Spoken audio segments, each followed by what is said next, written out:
Hi, this is Drew, and welcome back to another edition of Fitness 40 and Beyond. Join me as I'm fighting cancer with fitness. Today, we're going to do some exercises for if you're suffering with a herniated disc, lower back pain, lower back injury, or if you're suffering with arthritis around the lower back or hip area. So, without further ado, let's do this.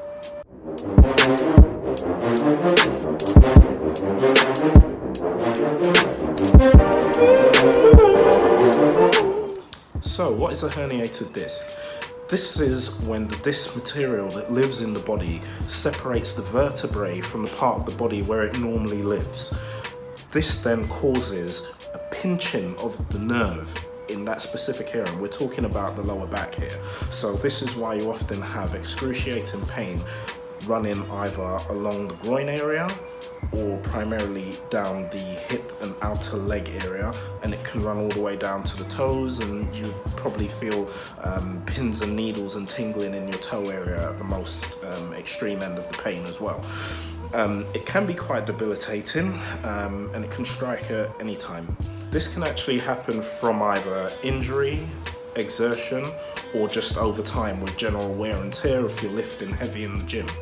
I know from my particular case, when I did the MRI scan and I went to see my oncologist, it was actually revealed to me that this was from an injury that I had picked up in childhood, and the way that my bones in my hip had formed or had been misshapen as a result of not having the appropriate treatment after that injury, it then led to a raft of problems, and compounded by the heavy lifting over the years. Hence why now I am in physiotherapy for the slip disc and also for the arthritis.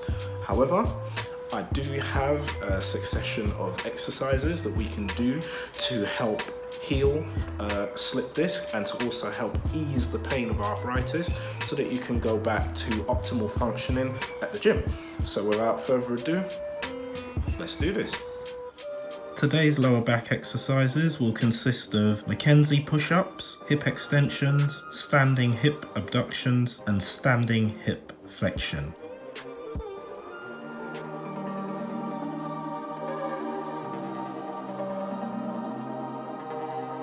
The Mackenzie extension press-up is an excellent exercise to help improve the health of your lower back. Begin by laying on your stomach and press your shoulders up off the ground as far as it's comfortable while leaving your lower back and legs relaxed. Lower your body slowly in a face down or prone position and repeat for 10 reps, 1 set. Do this once per day.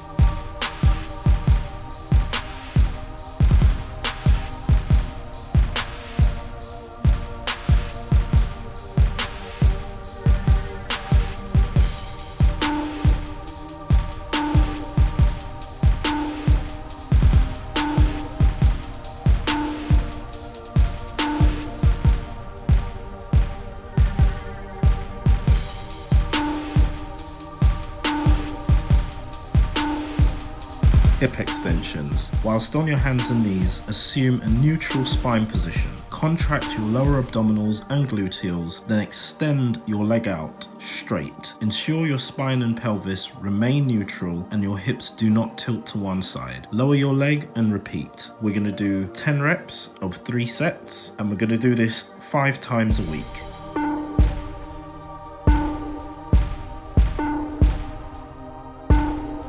For the standing hip abduction, standing with your knee straight, lift your affected leg out to the side as far as you can. Ensure you keep your knee and foot pointing forwards. If the pain is not too much, you can try and hold for 2 to 3 seconds, then slowly lower and repeat. Here I'm still in quite a bit of pain, so I wasn't able to hold. But as the weeks go on, I'm hoping to hold the tension all the way through the movement. We're going to do this for 10 to 20 reps on each of the affected sides. The frequency will be 5 times per day. Standing hip flexion. While standing, lift your affected leg up while bending at the knee. Do not lift your knee higher than your waist. Again, if the pain isn't too unbearable, hold this for 2 to 3 seconds, then slowly lower and repeat. We're going to do this for 10 to 20 reps at a frequency of 5 times a day.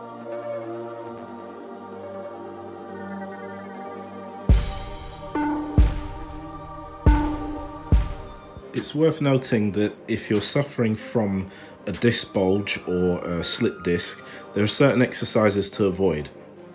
Deadlifts, squats, leg press, preacher curls and crunches, as these all put pressure on the lower back and on the disc itself and will make the recovery process a lot longer and more painful. It's also important to note to avoid forward bending motions as well. It would be better to gradually reincorporate these movements towards the end of the rehabilitation process, increasing the weight and resistance until you can weight bear again. So that's it for another edition of Fitness 40 and Beyond.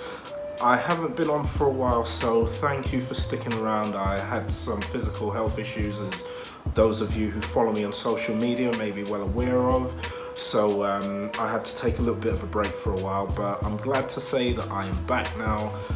Thank you for helping me to reach 400 subscribers on YouTube. Also, I really appreciate all the support. Please do continue to like on the videos and to share them with other people if you do like the content. I really would appreciate your support with doing that. Also, if you are subscribed to the channel, please once again don't forget to press the bell button if you haven't done so already, so you can get the latest updates and notifications from Fitness 40 and Beyond.